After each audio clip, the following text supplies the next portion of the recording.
Hi everyone, I am Shanmukha Srinivas. So I've noticed that many of my friends and juniors have approached me recently asking for tips on how to tackle the IELTS listening test. Well, um, so I really didn't have much to say except to clarify like for exact doubts of probably maybe some particular grammar topic or some maybe how to work through this particular section. But I thought it would be beneficial for a lot of people to know how someone else who, not to brag, but got like a 8.5 band in listening, how they approach listening test. So I thought that would be beneficial, and that's why this video. Whether you're a first-time test taker or you've been through it before and want to improve your score, this video may help you. I'm not making any promises, of course. So I will be taking a mock test of IELTS, the International English Language Testing System exam, and maybe try to explain you why I answered the questions there the way I did, and maybe try to give you some tips along the way. So, okay, let's start. So, just to give a brief introduction, IELTS, IELTS, International English Language Testing System, one of the top accepted English language proficiency tests across the world, especially in Europe. So I have taken this test like I don't know 3 years ago for my application to masters in Germany.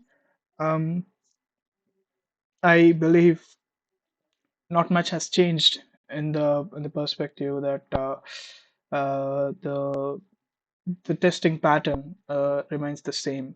So I will be taking one of the mock tests as I did when I was preparing for IELTS from the IELTSonlinetest.com, which is a really wonderful website, has a lot of collection. I'm not endorsing anything. So I'm gonna take one of the listening tests so that you know how I approach listening tests. So I already took one just for practice. I'm gonna take the second one now. Um, so just to give for newbies, for people who haven't had a chance to look at the IELTS listening test pattern, there are four parts. Each part has 10 questions. So part one, part two, part three, and part four. So basically 40 questions, and how many ever you answer, the more your band will be. Total band will be 9. Most people strive to get at least 6.5. So You will hear a number of different recordings. yeah, so there is a recording here. It's an audio of the whole listening test. You basically listen to it and you answer. So basically the first 1.5 minute, they'll just give you instructions on just look at the first 10 questions and try to answer them. So let's look at the first section. The first and foremost important thing I would do when taking a listening test is to read the instructions on the top. Pretty basic, but pretty important because they won't be the same all the time. They change. So no more than two words. Sometimes it says not more than one word, not more than three words. It depends, and you have to make sure that you follow that you adhere to this rule. You adhere to this whatever instruction they give. So basically, they give a heading of the first audio. It's Southern Rental Car. I think it's kind of a car renting enterprise booking. So there will be a conversation between a representative of Southern Rental Car and a customer who is trying to book a car. So the first part is divided into two sections, 1 to 5, 6 to 10. So you will basically see, listen from here, listen from here. It says basically listen to that part of conversation and you answer the 5 questions. So what I would do in the first part is to read all 10 questions, not just the ones that have the blanks, but also the rest, because sometimes it helps to know the rest as well, because it's a listening test. You have to understand the whole thing sometimes to be able to answer the other questions. Not always, but sometimes when the test is difficult that day, then you need to understand the whole thing before you can answer. First things first, we need a last name, we need an address, we need a contact number, we need a type of the credit card. Is it a Visa, Mastercard, or whatever? And we need to know the rental period, how many days. So we are looking for basically this information here, and we'll come back to this. So let's start listening from here after the instructions that they give. So Good morning. How can I help you? Hello, is this Southern Rental Car? Yes, it is. I wonder if you could help me. I'm ringing from Nelson, but I'm coming over to Auckland for 12 days and I'd like to hire a car. Okay, I'll fill in a booking for you now.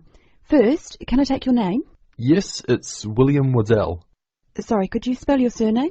Yes, it's Waddell. Thanks. Now, can I have an address and phone number? Sure.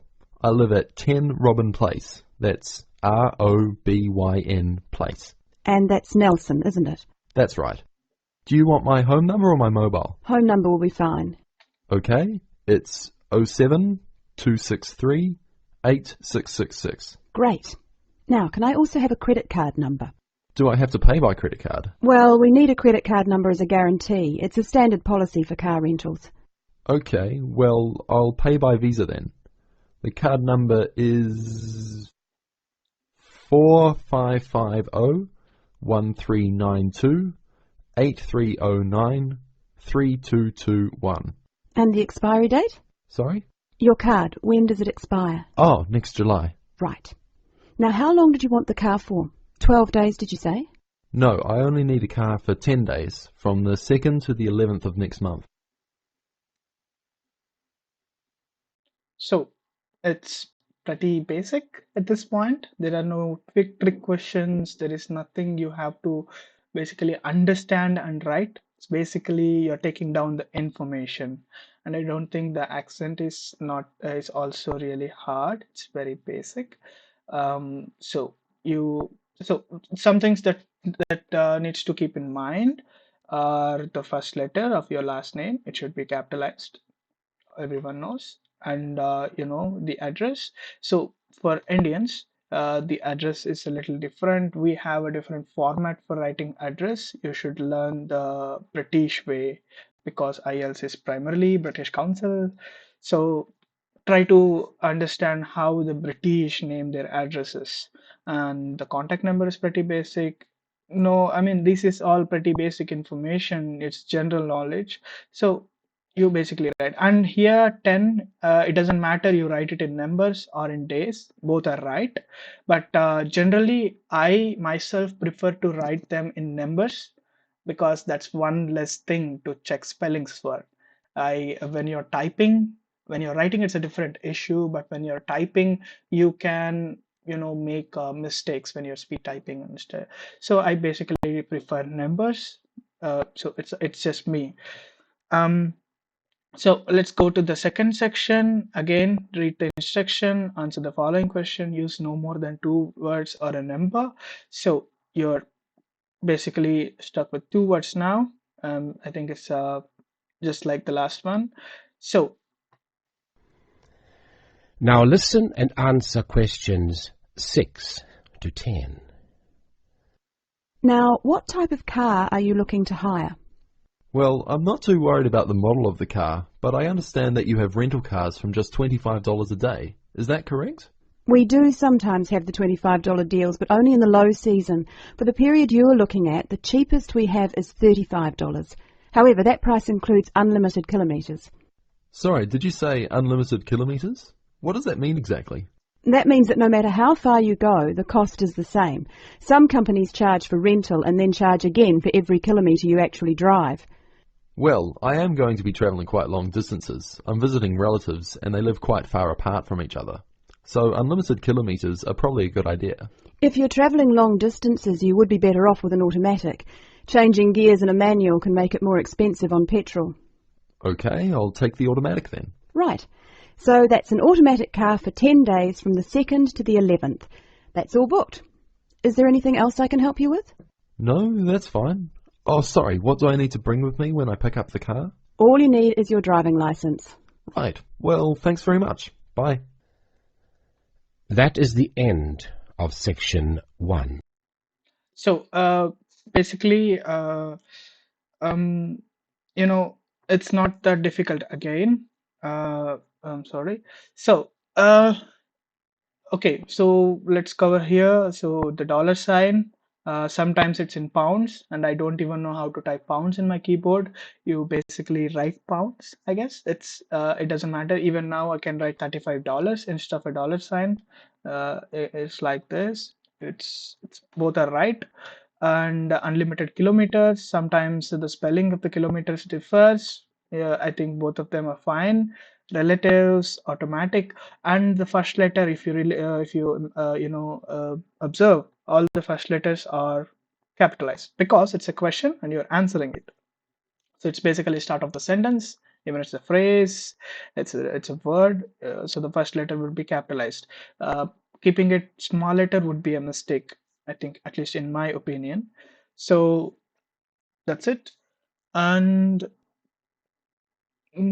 yeah, basically that's about the first section. The first section or the first part is pretty easy. From the second part, you probably need to make notes. Sometimes there are different kinds of maps, and sometimes it's a bit confusing.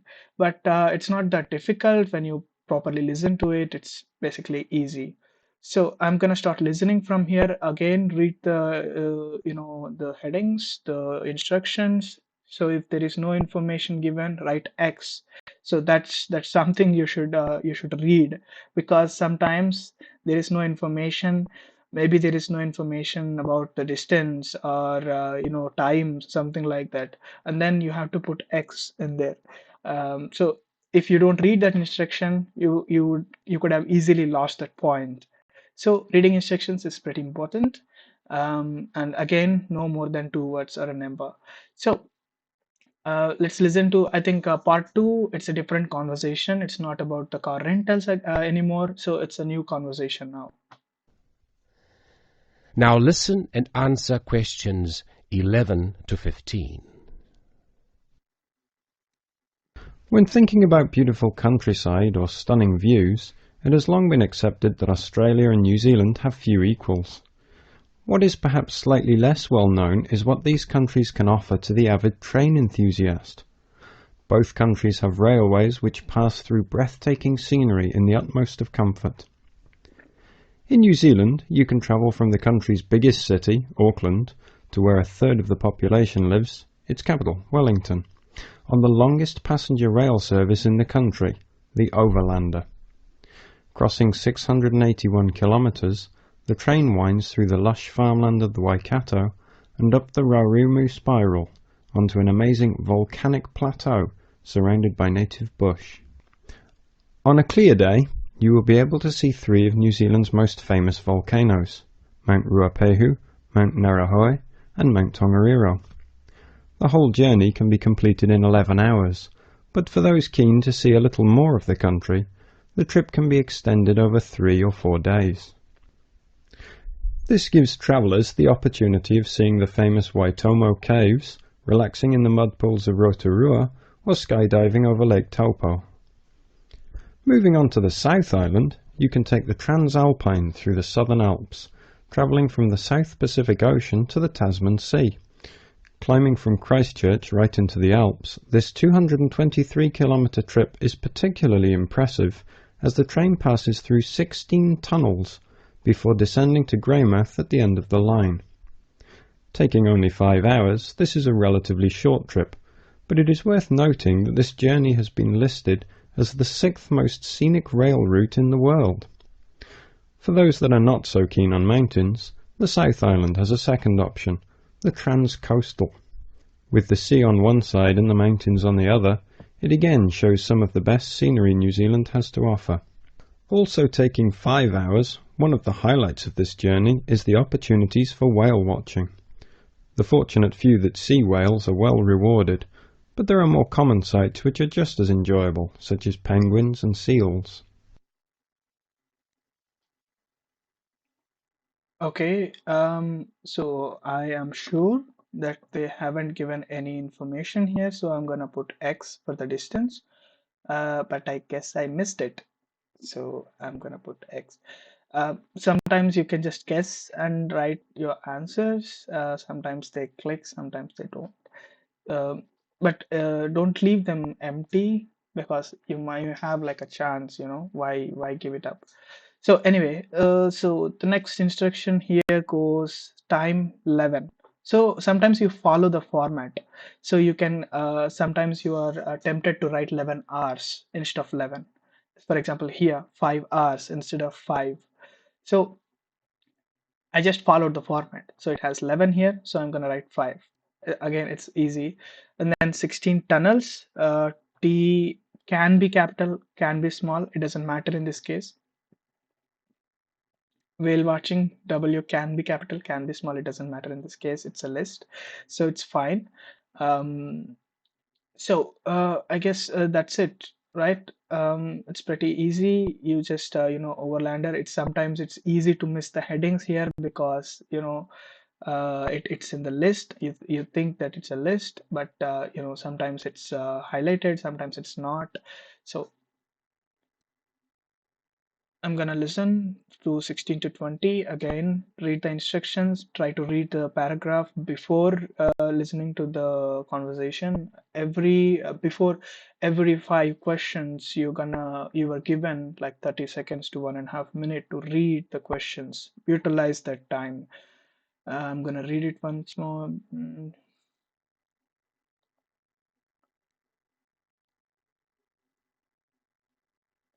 Okay, so there are 5 blanks. I'm gonna listen from here now. Now listen and answer questions Again, using no more than 2 words or a number. It's important.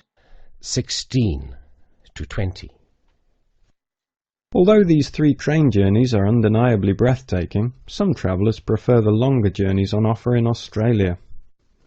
The Indian Pacific, for example, which travels from Sydney through to Perth and has been dubbed the adventure that spans Australia. With 3 nights on board, the train takes in the Blue Mountains and the Nullarbor Plains, and, as the name implies, the Indian Pacific shows you 2 oceans. This train journey holds 2 world records. Covering 4,352 kilometres, it is one of the world's longest train journeys. It also travels the world's longest straight stretch of railway track, 478 kilometres. For those who find these distances a little daunting, passengers can stretch their legs at a number of different stops, such as Kalgoorlie, famous for gold, and Broken Hill, first founded as a silver mine. If 3 days on board a train seems a little excessive, there are alternatives. The Ghan, for example, which travels from Adelaide in the south to Alice Springs in the centre of the continent, taking 20 hours. Passing through Crystal Brook, Port Augusta and Woomera, this journey gives an indication of what life was like for the earlier settlers as they discovered the country. Along the way, you can also see the Iron Man sculpture, which was constructed by railway workers to commemorate the 1 millionth concrete sleeper laid during the construction of the line. Finally, just a quick word about the Overland, which runs between Melbourne and Adelaide. As the first train to travel between the capitals of 2 states, it is a historic as well as relaxing way to travel, and is famous for being the oldest long-distance train journey on the continent. With so many memorable journeys to choose from, the only problem you will have is knowing which one to do first. That is the end of section 2. You now have half a minute to check your answers. Okay, so first thing I am gonna write. I'm gonna explain why I wrote this beforehand. It's supposed to be written here, show notepad. So sometimes you write it. So it was just a guess that if they are giving so much of an introduction in the beginning about this particular rail, journey, it should be one of the answers. So I just wrote it down as a hunch, and it turns out to be the correct answer. And earlier settlers here, I think there's a full stop because they haven't given it, so we use the full stop. And the 1 millionth, so you can write it in numbers, but I am not sure how it is written. So because of this German English thing, I get confused with a million and billion sometimes. So so it's two states that I'm sure, and is also the oldest journey of its kind. I kind of faced off here. I'm guessing it's the continent, but I'm not sure. I'm gonna just write the continent, um, because again I'm gonna use a full stop here. So um, I'm guessing it's correct. So sometimes you have to make notes in like in this case, because they just throw out words and uh, kind of pick one from them. So sometimes you make notes, sometimes you write and hope that it's right. You don't have to change it. Sometimes you change them. So it's how it goes. Sometimes you miss. I was drinking water here, so I missed this. So yeah, it happens. You don't have to be perfect. So the goal is to get at least 7.5 in every section. So again, we have multiple choice. We have a beautiful chart here. Look at this. You have like 30 seconds to look at this. So my suggestion is read the options carefully, because sometimes the only difference would be a not. Sometimes the only difference is a spelling. Sometimes it changes the meaning entirely of words. So it's something about project. It's solar power, so it's about renewable energy, and they have some kind of lin it's describing here. So I'm gonna listen to the conversation and try to answer the Now listen and answer questions. questions 21 to 25. Hi, Lynn. How's your project coming along? Oh, not very well. I've got all the information, but I can't seem to organise it into a presentation. Well, you'd better hurry. You only have one more week. Yes, that's okay. It's just that... Oh, Well, why don't you try your presentation on me? Maybe I can help. oh, really? Great. Okay, well, I've chosen solar power for my subject, and I'm going to talk specifically about domestic water heating. You know, like the ones popular in America. I've got some facts here. Well, that's good. But just start your presentation from the beginning. Oh, right. Well, here we go then. There are many reasons why we should be looking elsewhere for energy sources. As most people are aware, fossil fuels and other such non-renewable sources are by definition finite, so something needs to be in operation soon. Currently, there are a number of alternative energy sources available which can, with a little preparation, be used to provide for a significant part of our domestic energy requirements. In this presentation, I am focusing on solar power and its application as a domestic water heater. As a renewable energy source, solar power is in many ways ideal. The amount of the sun's energy which reaches the earth every minute exceeds the energy that the global population consumes in a year. Although scientists argue that it is not finite, sunlight is certainly a long-lasting resource which is not depleted through use, and solar power converters use this energy without needing any complex moving parts. Once collected and stored, solar energy can be used for many purposes, but it is becoming increasingly popular as a domestic heating source. Generally, a building that is heated by solar power will have its water heated by solar power as well, and this has even worked in areas that are not exposed to long hours of direct sunlight, such as the United Kingdom, although not so well as in warmer climates. Why have you stopped? Well, that's all I've got so far. Oh, well. Start by talking about how effective it is. Oh, okay. Well, there are a number of factors that influence how efficient solar power can be. The first, obviously, is the amount of sunlight, and this is dependent on season, time of day, and climate. Although the UK has something of a bad reputation for sunshine, it is actually quite productive during some parts of the year. Given a sufficient size of solar panel and water storage tank, solar power can provide all of our water heating requirements in June and July, and even provide the majority until October. From October to the end of the year, this figure falls dramatically. December is the least productive, being able to supply less than 5% of the average household's hot water requirement. It is at this point that solar power needs to be supplemented with a more traditional form of heating. From January, solar power becomes more effective at a rate of about 20% per month, although this rise decelerates to around 18% by May.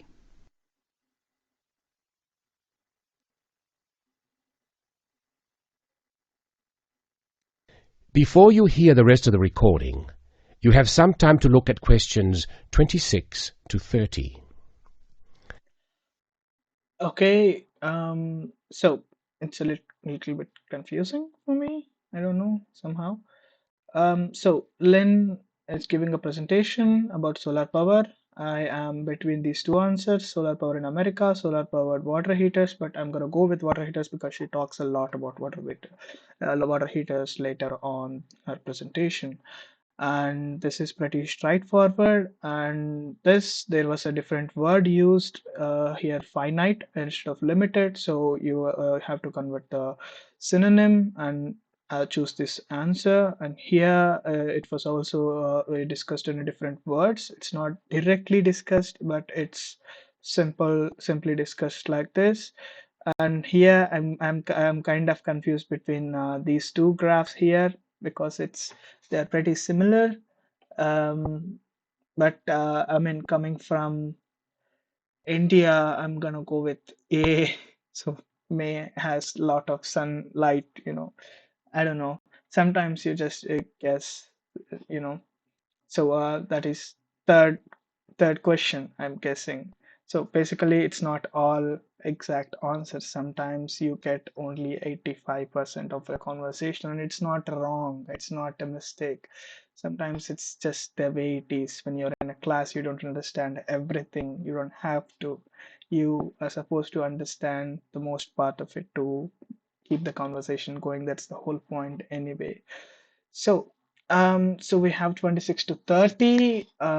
So there is a diagram. I'm gonna look at the diagram, and they have options here already. So I have to basically choose the what goes here, and not more than two words. Again, the conversation is gonna continue from the presentation, I'm guessing, and she's gonna explain the parts of this. I'm guessing a tank, water storage tank. Now listen and answer questions 26 to 30. Now say something about this water heater. Do you have any information about that? Oh yes, I've got an illustration of a water tank here. Well, that's good, but you'll have to describe it. Right. Well, the ideal water tank in the UK has a capacity of 45 to 50 litres, but must be at least 40 litres to be effective. The solar coil is put in the bottom of the tank to heat the water. Now remember that solar heated water will not get quite as hot as fossil fuel water heaters. The bottom half of the tank is normally 20 degrees, and this is why it is important not to have a tank that is too large, as that would take too much energy to heat. In this illustration, it rises to 40 degrees from halfway up. Don't forget that hot water rises, so the top third of the tank is the hottest and reaches an average temperature of 65 degrees. And what's this second layer around the tank? Oh, that's insulation. Because the tank is often either outside or just under the roof, rigid foam is used as an insulation layer. It should be at least 80 millimetres thick all around. Well, that seems like a good presentation. All you need to do is to prepare some short notes and a larger illustration so you can use it as a demonstration and you'll be fine. Oh, you think so? Well, thanks very much for the help. Maybe I could do the same for you one day. Maybe. Anyway. Okay, I'm gonna stop the conversation there. I got all the answers. Sometimes you get the answers and you don't have to listen, but sometimes you have to listen to the whole conversation. I recommend listening to the whole because sometimes they change things at the end, at the last second. So, but it's not always the case, just sometimes when you are insanely unlucky. So it's very easy to understand now. She says that the minimum, she's the average capacity is like 45 to something, and the minimum is 40 liters. Again, the liters, there is a different spelling, RES and TERS. So both are correct spellings. You don't have to be afraid of them. Either one will give you a correct, a full mark. And you can see there is a coil, so it's pointed, that solar coil it's called. And then the temperature 20, 40 and 65, she says the temperature rises from the bottom to the top, and that's one thing. And again, so the one thing I'd like to point out is the time. So in the exam, I guess it's pretty rigid. It'll keep going. You have no control over the conversation, you have no control over this. So but you have to keep in mind that the time will be running. Time will always be run. So as I'm explaining a little bit here, it's taking a lot of time for me. But when you're doing a mock test on your own, it won't take more than 15-20 minutes because you're going to be going really fast. And you can also forward here. That's actually useful because you have to be able to do it in less time than the usual time. That is when you have more time to actually read the things or cross check your answers, cross check the spellings and everything. That's important to do it fast. That's why doing as many mock tests as possible is beneficial for you, because with the repetition you get the speed, you gain the speed over time. So we are already in the last part, the part number 4, 31 to 40. I'm going to listen from here, so no more than 2 words are a number. So it's not really, changing with the parts in this case. Sometimes it's just like you have to only use one word or a letter. Sometimes it just happens. So I'm going to start listening from here. It's a whole different conversation now. It's not about car renting. It's not about transportation, or is it not, it's not about presentation about water heaters. So it's a different conversation now, the fourth conversation. You have to understand that the conversation's complexity increases from part 1 to part 4. So now you are listening to the most difficult conversation out of the 4. Now listen and answer questions 31 to 34. Continuing our theme of business marketing, I have with me today Mr. Brian Kinsella, who is here to talk about the differences between marketing a product and marketing a service. Good morning. Now I understand that many of you here today are interested in a career in services marketing. Well, I've been the marketing director for Oceania Travel for nearly 11 years, so I feel that I can present what I consider to be the most important aspects of marketing a service. However, before I begin, I want to clarify what I mean by services marketing. This not only means aspects like holiday destinations, but also professional services such as legal advice. In short, anyone that sells a service. Actually, a lot of the traditional services such as lawyers, accountants, etc. have not felt too comfortable marketing their services. It's almost perceived in industries such as these that the need to market indicates a weakness in the services provided. However, more and more such industries are realizing the importance of marketing to sustain their customer numbers, especially when their competitors are marketing themselves. Now, the main difference between marketing a product and a service is that the customers cannot understand exactly what the service will be. They can see a product and can comprehend exactly what the product will do for them. A service is more intangible. By that, I mean whatever each customer gains from the service is often very personal. For example, with a travel agency, clients choose to travel abroad for a multitude of motives. Some people travel overseas for the experience and really want to get to know the culture of the local people. Others wish to escape from reality, totally relax in sophisticated comfort, and be waited on hand and foot. Obviously, our clients will not be judging what we offer by the same standards, and travel agents like other such service industries, have an extremely difficult job in satisfying a range of customers from diverse backgrounds with different expectations. Our company has overcome this dilemma in a number of ways. First of all, our travel consultants are given extensive training in customer service and buyer behaviour. Our aim is not just to be a profit-making organisation, but also to meet and exceed the expectations or dreams of our clients. Our mission statement, in fact, is primarily to offer a service which is above and beyond the hopes of our clients. In addition, we regularly visit the tourist destinations we promote and inform all of our staff about any changes in specific areas. Not only is it important to be fully informed about every possible aspect of the service you are marketing, it is also essential to constantly improve the service offered. At Oceania Travel, we regularly conduct surveys with all of the people that visit our resorts of choice. Any negative feedback we try to remedy at once. Our clients are met by a company representative during their stay, and we have a set procedure for dealing with any complaints.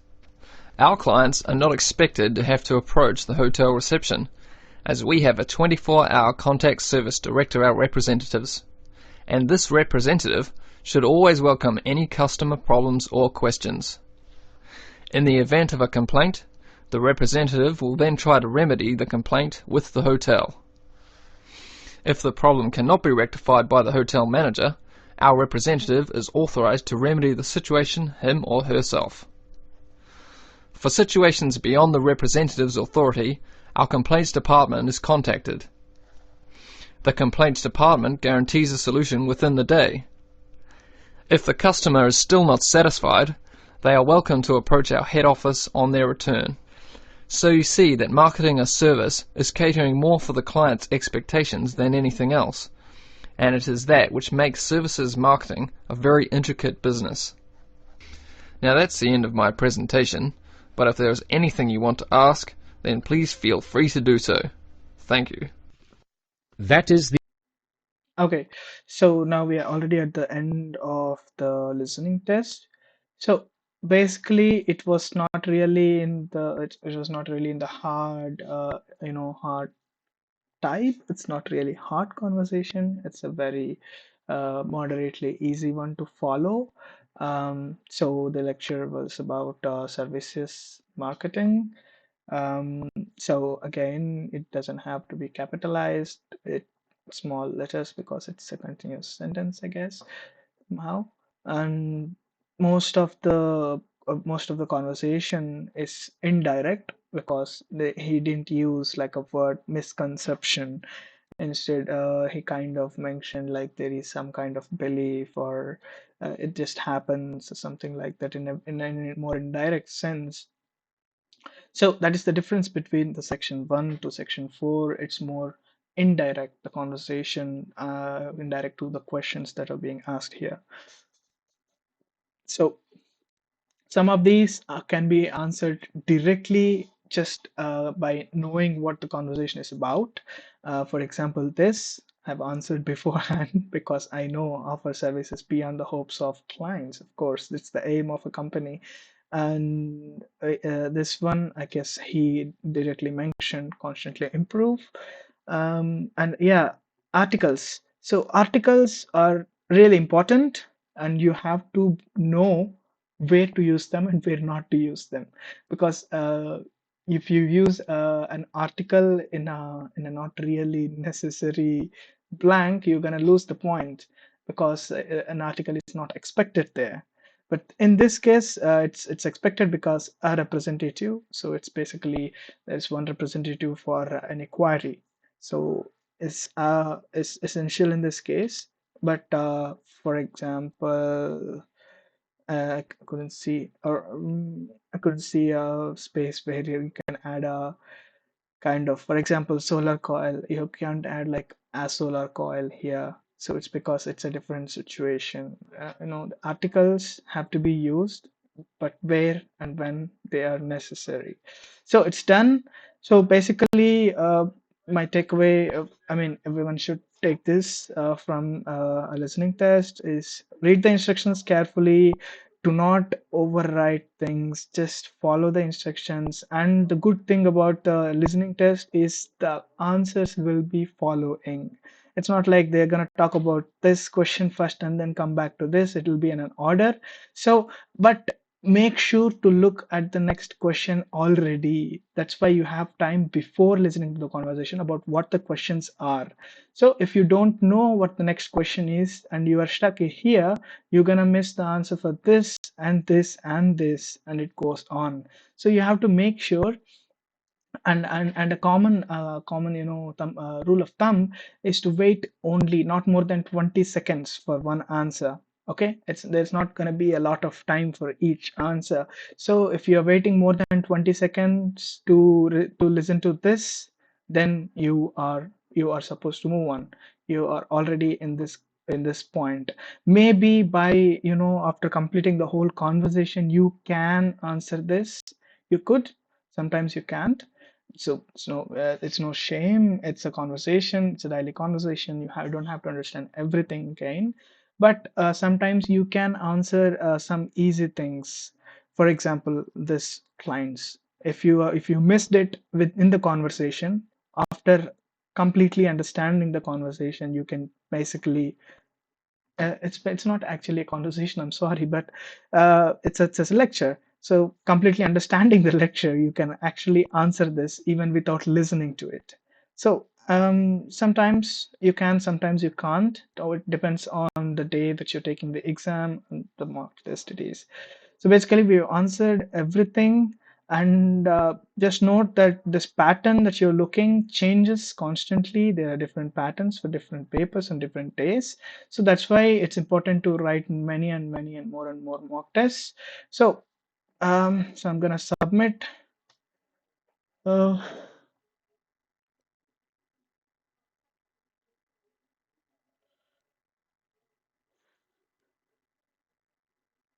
See, the good thing about this website is it gives you a score. All right, I got a 9. That's great. So yeah, it gives you. Oh, all right. I didn't expect this. Even this is right.